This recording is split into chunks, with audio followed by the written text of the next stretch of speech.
자, 오늘부터는 마가복음 강해로 다시 돌아왔습니다. 연말 연초를 좀 지나고 이제 마가복음을 이제 올해 마무리를 또 지으려고 그럽니다.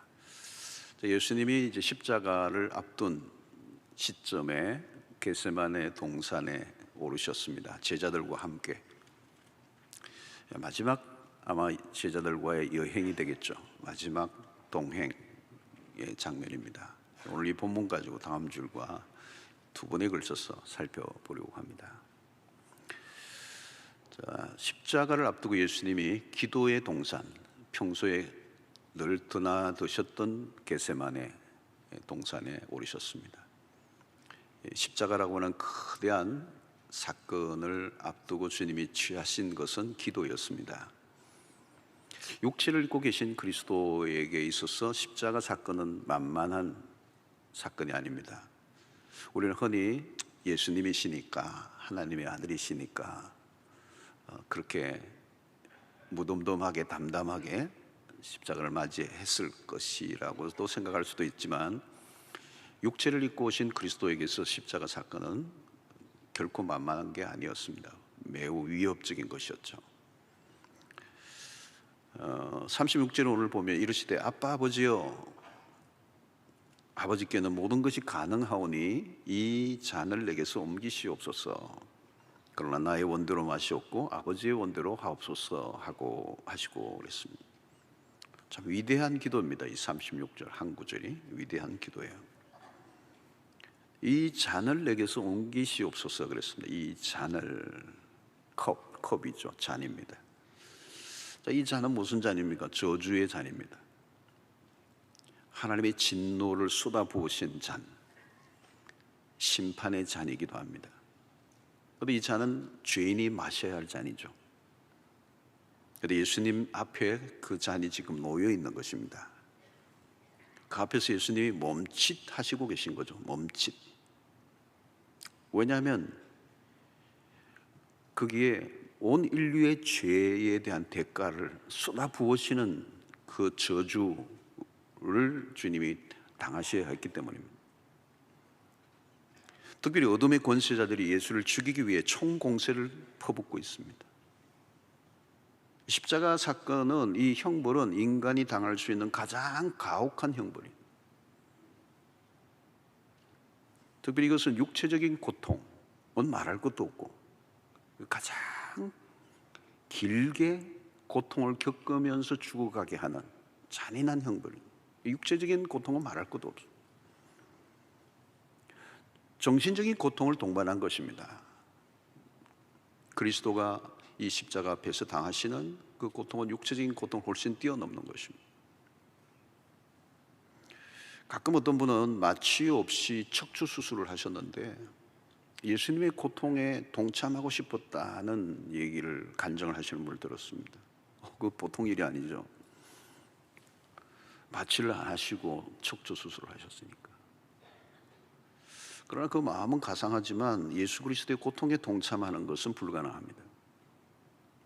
죄 없으신 하나님의 아들이 겪으신 고통은 인간의 상상을 훨씬 넘어서는 것이죠. 자, 우리는 이 겟세마네 동산에서 그리스도가 십자가로 가시는 그 과정의 그 고뇌를 오늘 우리가 보게 됩니다. 여기에는 큰 고통, 그 정신적 고통, 또 육체적인 고통, 영적인 고통, 오늘 또 아빠 아버지요 그랬는데 아버지로부터 거절받는, 버림을 받는 사건, 인류의 유일한 사건. 여기는 고통이라고 하는 큰 과제가 하나 있는 것입니다. 여러분, 기독교의 중심부에는 이 십자가의 고통이 이렇게 놓여 있습니다. 중심부에 그게 있습니다. 이 말은 기독교는 결코 가볍지 않다는 겁니다. 가볍지 않다. 이유는 십자가 때문입니다. 이 십자가는 고통에, 인간이 겪고 있는 모든 고통에 깊숙한 곳까지 다 들어갈 수 있게 하는 것이 이 십자가입니다. 여러분, 죄 많은 세상에 살아가는 인간은 고난의 문제를, 고통의 문제를 피할 길이 없습니다. 그래서 고난은 추상적이지 않습니다. 우리는 고통하면 와닿습니다. 왜? 일상에서 우리가 마주치는, 살아가면서 경험하는 실제이기 때문에. 고난을 다루지 않고 인생을 말할 수가 없습니다. 그런데 우리에게 밀려오는 이 고난은 해석이 어렵다는 겁니다. 불가해하다. 고통은 다면체라고 그래요. 어떤 한 면만이 아니에요. 너무도 면이 달라.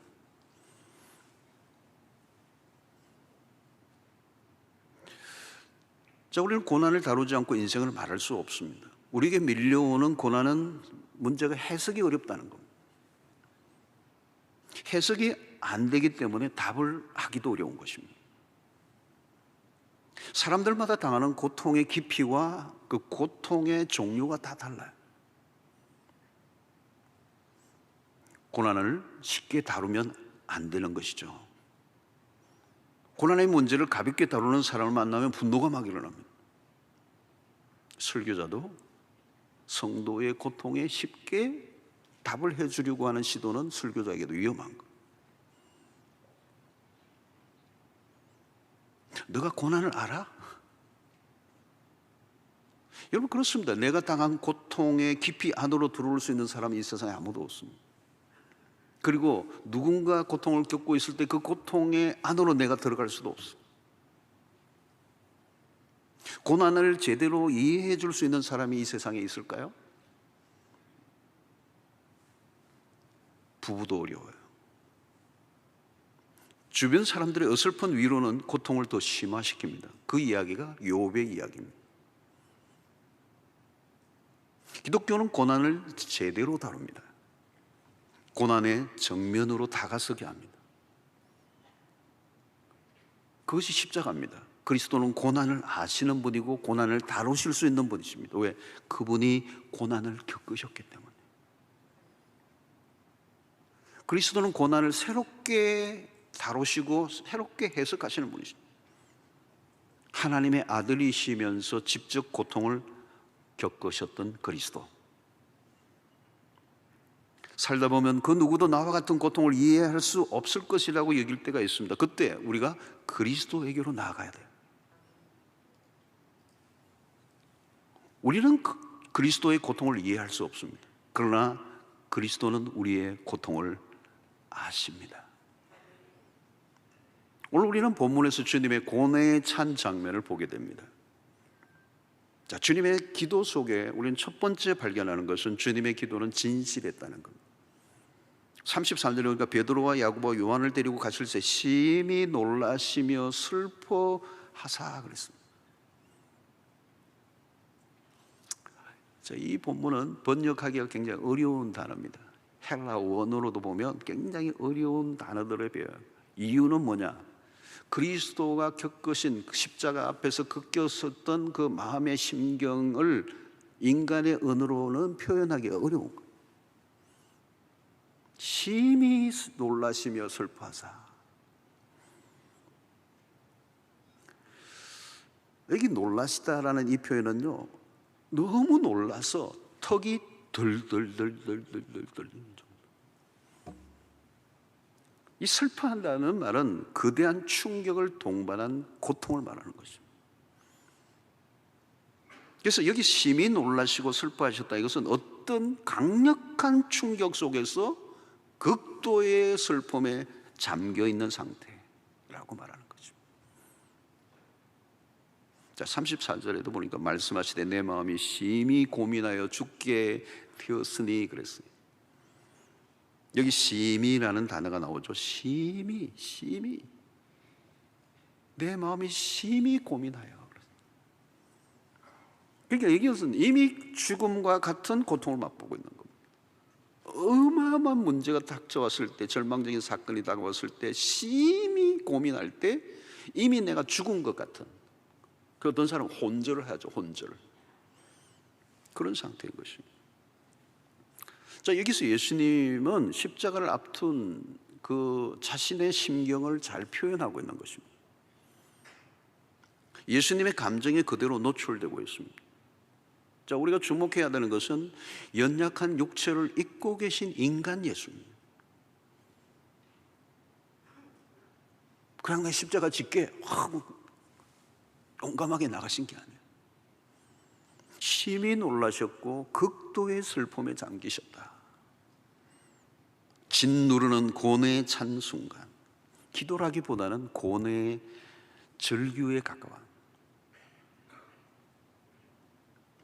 자, 여기서 우리는 주님은 당신이 맞은 고난에 대하여 자신의 심경을 감추지 않고 있다는 겁니다.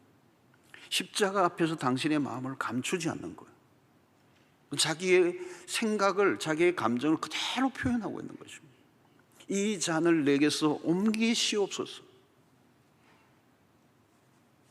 솔직한 표현이죠, 여러분. 예수님이 바라고 싶은 것이죠. 피하고 싶었어요. 이 십자가를 피하고 싶었어요. 하나님, 십자가를 통하지 않고 구원의 길을 얻게 할 수 있는 것은 없습니까? 가능하다면 이 고통을 지나가게 하시옵소서. 여러분, 기도 안에 예수님의 진실한 마음이 들어있습니다. 여기에 예수님으로부터 배우는 기도의 레슨이 있어요. 기도는 마음에 있는 것을 있는 그대로 토해내는 것이다. 여러분, 시편의 기자들의 시편을 읽어보면 그 기도문들 보면 굉장히 사실적이고 직설적이고 포장되지 않고 자신의 있는 생각을 노골적으로 표현합니다. 여러분, 시편을 읽어보시면 시편 15절 이런 말씀, 악인의 팔을 꺾으소서.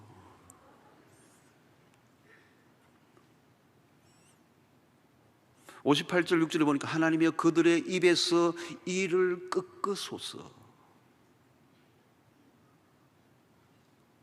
대단한 얘기예요. 이빨을 다 부러뜨려 주시옵소서. 여과 가정이 전혀 없이 쏟아져 나옵니다. 심할 정도로 거칠게 표현합니다. 울분을 토해냅니다. 그렇습니다, 여러분. 그게 기도예요.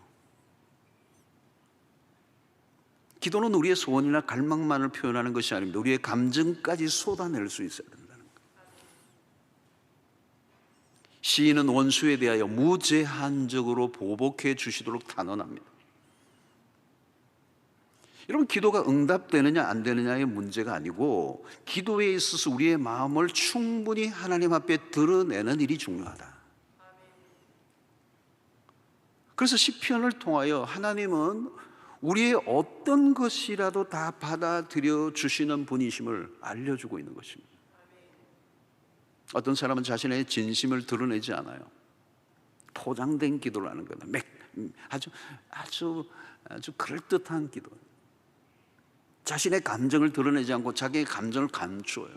같은 사랑방 안에서도 기도의 제목을 나누는데 자신의 속마음을 전혀 안 털어놓는 사람이 있어요. 집에서는 난리가 났는데 기도 제목을 나눌 때는 그냥 다 건강하게 해주시고 이런.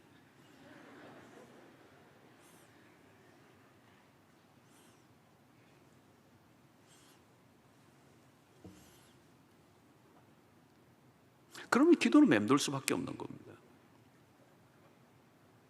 형식적이고 의례적인 기도는 중심부로 들어갈 수가 없어요. 자신의 진심을 드러내지 않으면 그건 기도가 될 수가 없는 것입니다. 가끔 우리는 자기의 마음을 괜히 잘못하는 사람들에게 털어놨다가 루머의 주인공이 될 수도 있기 때문에, 나는 정말 아픈 얘기를, 속 깊은 얘기를 털어놓았는데 그 얘기가 막 떠돌아다니는 거예요. 그게 상처를 받는 겁니다. 그래요, 여러분. 세상에는 비밀이 없어요. 마음속 깊은 얘기를 털어놓을 것이 없어요. 비밀로 해줘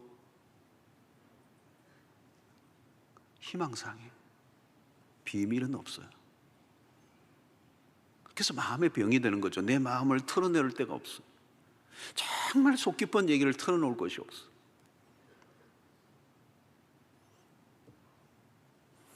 그러나 여러분, 우리가 하나님 앞에 나갈 때는 우리의 외투를 벗어야 돼요. 우리의 민낯을 드러내야 돼요. 내 속 깊은 감정을 표현해야 돼요. 그래서 시편 51편 10절에 다윗의 기도죠. 하나님이여 내 속에 정한 마음을 창조하시고 내 안에 정직한 영을 새롭게 하소서 그랬어요. 정직한 영. 아마 바르세바 사건 이후에 한 1년 동안 다윗에게는 이 정직한 영이 없었어요. 기도했겠죠. 기도는 했을 거예요. 근데 하나님과는 닫혀 있는 생각. 형식만 남은 기도는 기도가 아닙니다. 바리새인들의 기도가 왜 문제가 되죠? 그들의 기도는 진실하지 않았어요. 기도의 내용이 심하게 가공되어 있다는 가공. 내용으로 치면 바리새인들처럼 내용이 좋은 기도가 어디 있었겠어요? 이런 미사역으로 꾸며진 너무 화려한 기도예요. 근데 포장된 기도예요. 기도는 마음, 영혼, 깊숙한 곳을 드러내는 것입니다. 진실한 만큼 하나님과 교제가 일어나. 힘들다면 힘들다고 얘기하셔야 돼요. 남편이 밉다면 밉다고 얘기하세요. 아내가 마음에 안 들면 마음에 안 들어 죽겠다. 어떤 분은 진짜 새벽에 나와가지고 또락또락 그렇게 기도하시다고. 지난밤 마누라와 딸이 저를 너무 힘들게 했습니다. 어느 날 제가 기도하는데 그러다고, 우리 교회 말고 제 옛날에 있을 때 그분 기도 들으면 재밌어요. 막 지난날 일어났던 게 다 일어나요. 누가 남편 몰래 밍크 그 옷 사입은 그 얘기도 다 나오고요. 하나님 앞에서 훌륭해 보이려고 하지 말라는 거예요. 하나님 앞에서 자존심 세우지 말라는 거예요. 지금 예수님이 이 잔을 내게서 옮기시옵소서. 이 진실한 길이에요. 여러분, 하나님은 우리의 모든 이야기, 모든 마음, 모든 기도를 들어주실 준비가 돼 있어요. 물론 응답은 하나님이 알아서 하세요. 끄끄소서 한다고 끄끄시는 분은 아니에요. 끄끄소서 막 소리를 지르다가 어느 날 그 기도가 깊어지면 어때요? 아버지, 아까 내가 정신을 못 차리고 그 소리를 했습니다.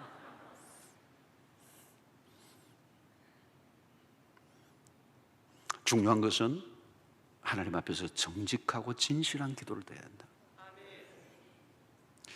자, 여러분, 이 기도는 치열한 것입니다. 누가는 겟세마네 동산의 현장을 좀 더 구체적으로 다루고 있는데요. 22장 44절 보면 예수께서 힘쓰고 애써 더욱 간절히 기도하시니 땀이 땅에 떨어지는 핏방울 같이 되더라. 무슨 얘기인지 여러분 상상이 되십니까? 힘쓰고 애써 더욱 간절히, 강조를 몇 번, 땀이 핏방울 같이 떨어졌다. 어떤 분은 모르겠어요. 제가 의학적으로 이게 가능하다는 얘기도 해요. 너무 강력하면 진짜 막 땀방울에서 그냥 피가 터져 나오는 것 같아요. 자, 기도의 자리는 뭐예요, 여러분? 영적 전투의 최전선입니다.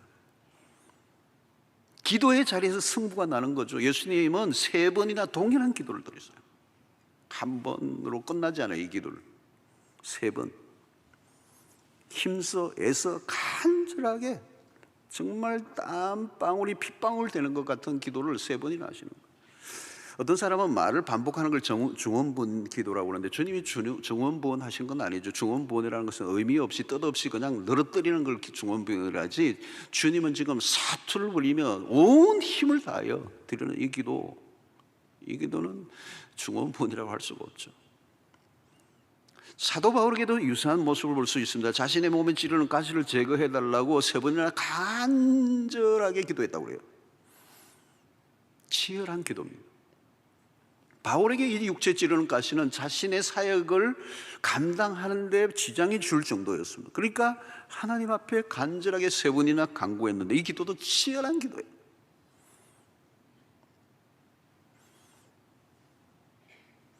예수님의 기도 안에는 심한 통곡과 눈물이 있었습니다. 통곡하는 기도, 눈물의 기도. 히브리서 5장 7절을 보면 그는 육체에 계실 때 자기를 죽음에서 능히 구원하실 이에게 심한 통곡과 눈물로 간구와 소원을 올렸고 그의 경건하심으로 말미암아 들으심을 얻었느니라. 적당한 기도가 아니고 생명을 건 기도였습니다. 주님은 당신 앞에 고통을 기도로 풀어내신 거죠. 기도 외에는 다른 길이 없으니까. 이런 순간에는 고상한 기도를 드릴 수 없습니다. 전투적인 기도입니다. 품위 있고 세련되고 격식을 갖춘 기도와는 전혀 거리가 먼 기도. 가장 절망적인 사건 앞에 인간이 할 수 있는 것은 기도입니다. 사람들은 평소에 고상한 기도로 끝맺을 때가 있습니다. 별로 아쉬운 것이 없을 때는 그렇게 할 수 있습니다. 커피 잔 놓고 편안하게 소파에 앉아서 하품도 몇 번 해가면서 다리 꼬아가지고. 그러나 여러분, 여기에 주님의 기도는 그런 기도가 아니에요. 피가 뒤섞일 정도, 땀방울이 그냥 범벅이 되는, 절규하는, 하나님께 울부짖는, 통곡할 수밖에 없는, 소리를 지를 수밖에 없는. 어떤 사람은 그래, 뭐 그렇게 소리를 지르면서 기도하냐고. 아직 경험을 못 해봐서.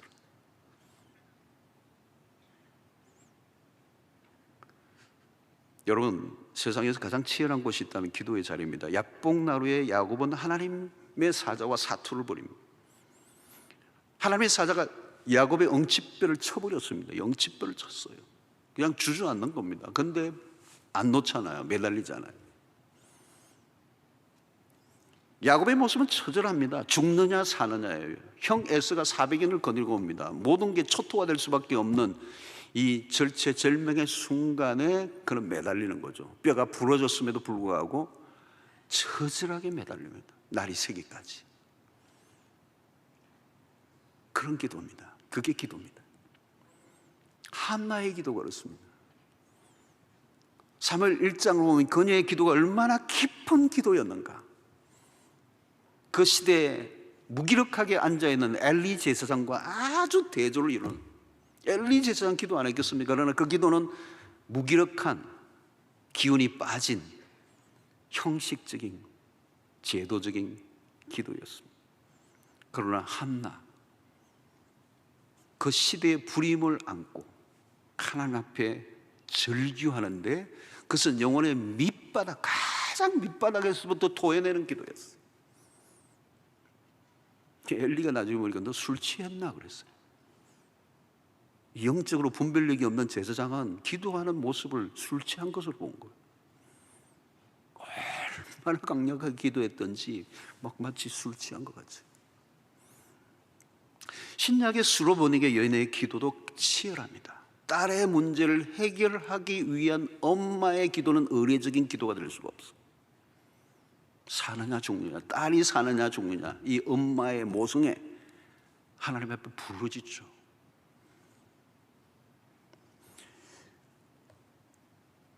여러분, 기도가 늘 달콤하고 감미롭지만은 않습니다. 감정을 더 이상 억누를 수 없을 때가 있다는 거예요. 산모가 해산의 진통을 하듯이 울부짖는 기도를 해본 적이 있으십니까? 여러분, 삶이 얼마나 치열합니까? 절박한 문제 앞에 서 있을 때가 얼마나 많습니까? 거대한 산이 가로막혀 있는 듯한 보이지 않는 광야로 우리의 삶을 내몰리게 할 때가 있습니다. 그때 우리는 어떻게 해요? 그냥 기도가 아닙니다. 전투적 기도입니다. 치열한 기도입니다. 눈물이 있는 기도, 땀이 뒤섞인 기도로 승부를 내야 된다. 기도하다가 그야말로 기력이 소진할 정도로, 지금 예수님은 그런 기도를 들으시는 거예요. 기도의 자리에서 성패가 결정됩니다. 그런데 제자들은 어때요? 깊이 잠들어 있습니다. 예수님의 모습과 너무도 대조적이에요. 예수님은 겟세마네 동산에서 기도로 사투를 벌리며 마침 승리의 길로 가죠. 그러나 제자들은 실패의 길을 걷습니다. 땀과 눈물이 섞인 기도는 위력이 있어요. 치열함이 없는 기도는 기도가 아닐지도 모릅니다. 사랑하는 성도 여러분, 여러분들의 기도의 자리를 한번 점검해 보시기를 바랍니다. 미지근한 기도, 뜨뜻미지근한 기도, 눈물이 말라버린 기도, 애절함이 없는 기도, 치열함이 없는 기도, 몸이 건조한 기도. 그렇다면 영혼이 잠들어 있거나 죽어 있을 가능성이 많습니다. 현재의 기도의 자리에서 나의 기도의 태도가 내 삶을 결정하고 내 영혼의 상태를 그대로 노출하는 것이고, 그것에서 이미 미래가 결정되어 있습니다. 깨어있는, 눈물이 있는, 치열한, 부러지는 기도가 있게 되기를 축원합니다. 자, 예수님의 기도는 오늘 36절에서 클라이막스로 가는데요, 이러시되 아빠 아버지여, 아버지께는 모든 것이 가능하노니 그랬어요. 지금 예수님은 하나님 아버지의 능력을 의지합니다. 하나님, 당신은 모든 게 가능합니다. 능치 못할 일이 없습니다. 그렇다면 이 잔도 옮겨 주십시오 그랬어요. 하나님 전능하신 분 아닙니까? 이런 방법밖에 없습니까? 구태여 내가 꼭 죽어야 합니까? 이 십자가를 내가 져야만 합니까? 구원을 위한 당신의 목적은 바꿀 수 없겠지만 성취하는 방법은 바꿀 수 있지 않습니까? 와, 대단한 기도예요.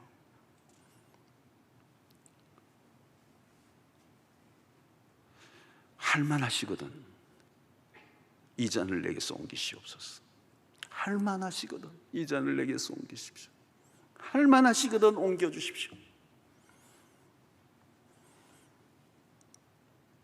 여러분, 이 기도가 점점 바뀌기 시작합니다. 나의 원대로 마옵시고 아버지의 원대로 되기를 원하나이다.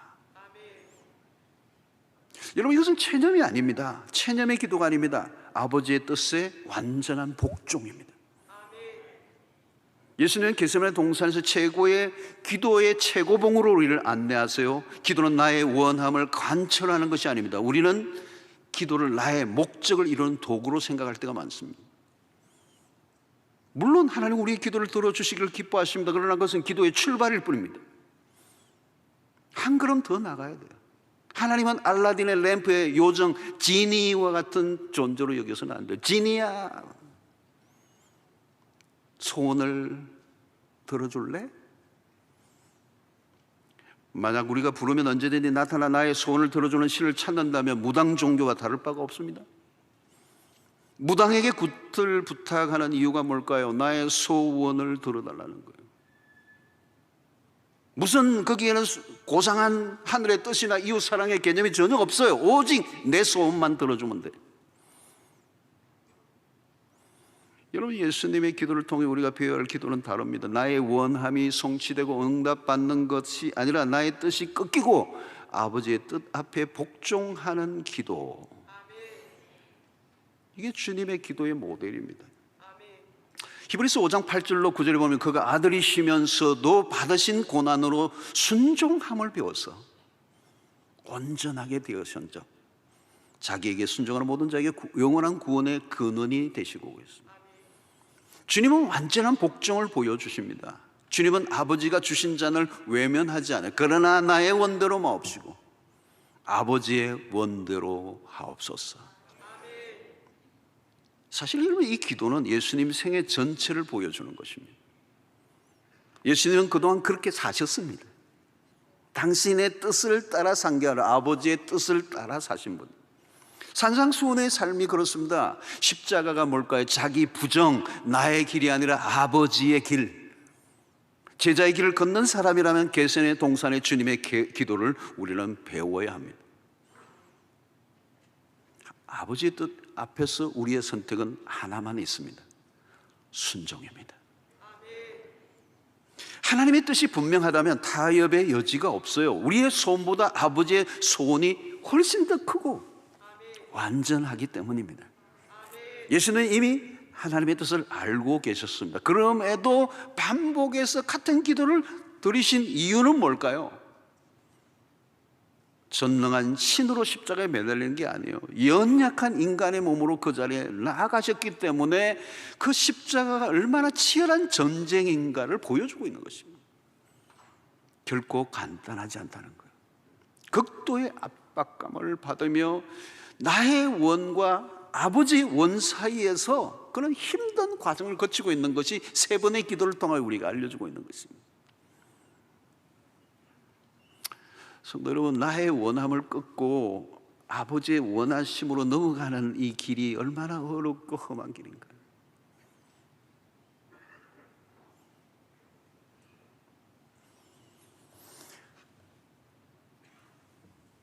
많은 경우에 우리는 여기서 실패를 해요. 몸부림을 치는 겁니다. 몸부림을 치는 거예요. 나의 소원, 나의 소원에서 아버지의 손으로 넘어가는 게 이게 얼마나 어려운지, 이게 거대한 장벽이에요. 우리의 이 소원이 쉽게 지워지지 않아요. 일평생의 작업이에요. 여러분, 우리의 기도는 종종 막힐 때가 있습니다. 우리의 기도가 하나님의 뜻 앞에 멈춰 서야 합니다. 자주 우리의 기도는 브레이크가 걸려야 돼요. 만약 우리의 기도가 막히지 않고 구하는 대로 다 이루어진다면 어떤 일이 벌어질까요? 하나님과 우리의 사이의 위치가 바뀌어버립니다. 우리가 하나님이 되고 하나님은 우리의 종이 되고 맙니다. 기도가 마술이 되지 않으려면 우리의 기도가 종종 막혀야 돼요. 응답이 거부될 때가 있어야 된다는 거예요. 우리의 기도대로 이루어지지 않아야 정상이라. 그런 면에서 가장 위대한 기도는 복종입니다. 구한대로 이루어지는 것보다 이루어지지 않음으로 하나님의 역사들이 더 많이 일어날 때가 많아요.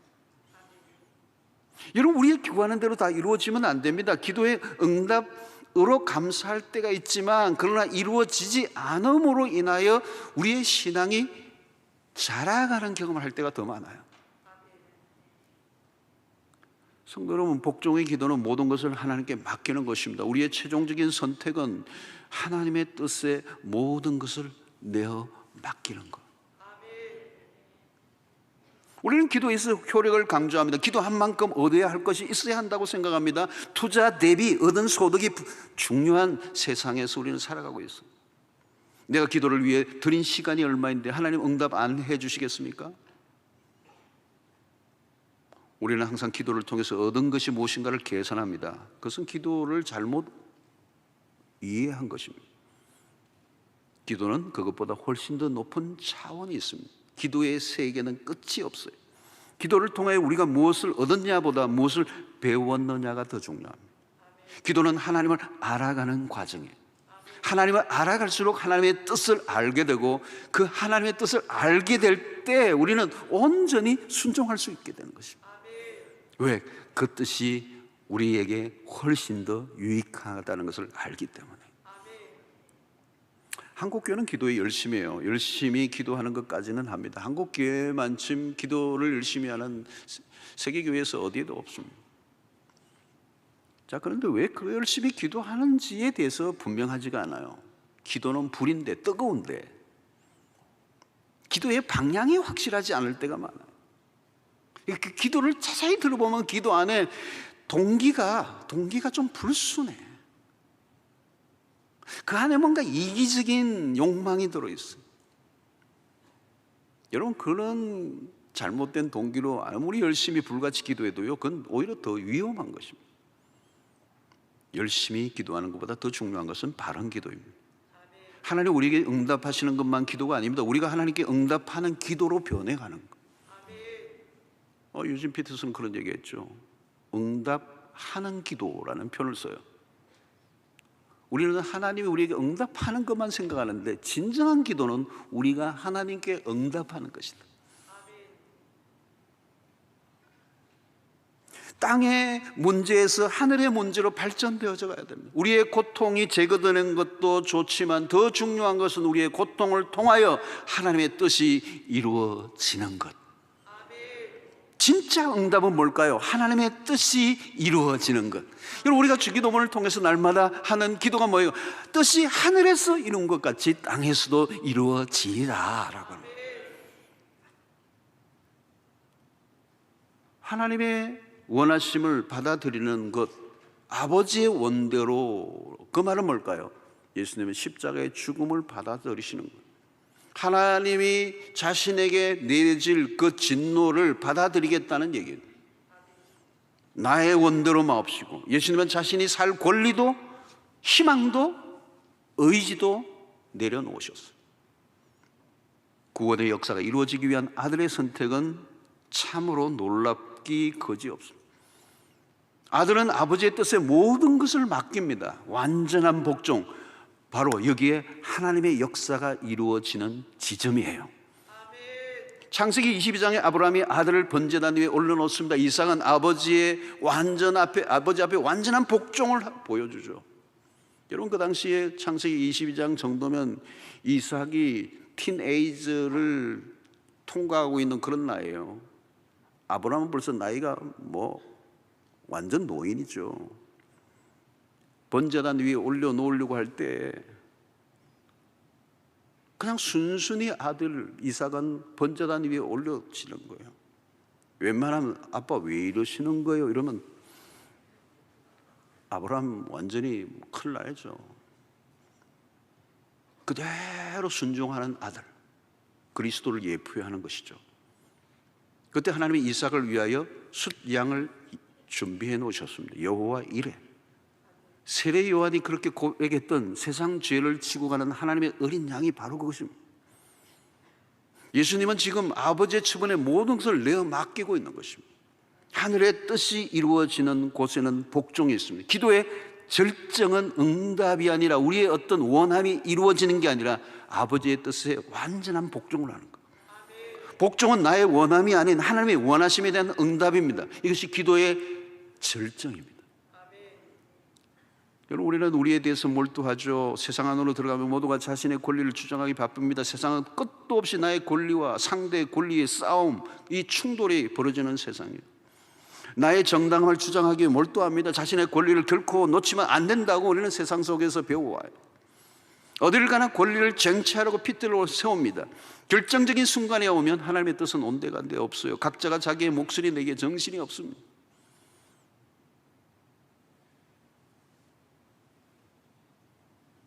여러분, 세상은 갈등과 분쟁이 많고 요란한 이유가 바로 여기에 있습니다. 이기심으로 똘똘 뭉쳐진 세상 안에서는 하나님의 뜻은 아득한 것입니다. 우리가 하나님이 되려고 할 때가 얼마나 많이 있습니다. 우리는 나에게 지어진 고통을 피하게 해달라는 기도를 들 때가 얼마나 많습니까? 고통은 일단 피하고 보자. 그러나 고통을 피하고자 한다면 고통을 통하여 이루실 하나님의 뜻을 알 수가 없습니다. 하나님은 고통을 통해서 일하십니다. 고통의 시간을 통하여 하나님을 더 깊이 알게 하십니다. 여러분, 언제 하나님께 가장 가까이 나갔습니까? 언제 하나님을 만났습니까? 언제 내 신앙이 가장 깊어졌습니까? 틀림없이 고통의 순간이에요. 모든 것이 잘 돌아갈 때보다 고통의 순간에 우리는 훨씬 더 깊이 하나님을 만납니다. 고난의 신비입니다. 고난의 신비. 고난은 우리의 머리로는 이해하기 어려운 일들을 만들어내는 것입니다. 고난은 이해가 안 될 때가 있지만 그 안에 하나님의 뜻이 있습니다. 그래서 고통에는 뜻이 있다고 말씀하는 거죠. 고통 속에 하나님의 섭리가 숨쉬고 있습니다. 주님은 십자가를 목전에 둔 겟세마네 동산의 기도를 통하여 우리에게 기도를 가르쳐주고 있습니다. 다양한 기도가 있지만 겟세마네 동산의 예수님의 기도는 기도의 레슨의 절정입니다. 겟세마네 동산의 주님의 기도로 주님은 이미 승리하셨고 마귀의 모든 유혹을 물리치시고 겟세마네 동산의 기도를 끝내고 뚜벅뚜벅 십자가 앞으로 걸어가시죠. 이미 그곳에서 기도로 승리하셨기 때문에. 겟세마네 동산에서 예수님으로부터 기도의 모범을 우리가 배웁니다. 오늘 그분의 기도는 진실한 기도였습니다. 그리고 치열한 기도였습니다. 완전한 복종의 기도였습니다. 주님이 제자들과 마지막 밤을 지내며 보여주신 모습은 기도였어요. 그러나 아쉽게도 제자들은 기도의 레슨을 받지 못합니다. 결국 처절한 실패를 경험합니다. 사랑하는 성도 여러분, 기도의 자리에서 모든 것이 결정됩니다. 기도의 자리가 승부처입니다. 승부처. 기도의 자리에서 승리하시기를 축원합니다. 기도에서 이기면 이깁니다. 마귀는 기도의 자리에서 우리를 잠들게 만듭니다. 주님을 닮은 위대한 기도자들이 되셔서 이 어려운 시대 끊임없이 우리에게 밀려오는 수없는 고난의 파도 속에서도 시련을 능히 견뎌내고 그 시련 속에 하나님의 뜻을 발견하고 그리고 그 모든 시련 속에 다가오는 마귀의 강교한 유혹을 분별해내고 승리하는 주의 백성들 되시기를 축원합니다. 하나님 아버지, 오늘 또 우리에게 주신 말씀을 통하여 이 마지막 때를 살아가는 우리에게 주님으로부터 기도의 레슨을 받고 매 순간 기도의 자리에서 승리하게 하여 주시옵소서. 예수님의 이름으로 기도하옵나이다. 아멘.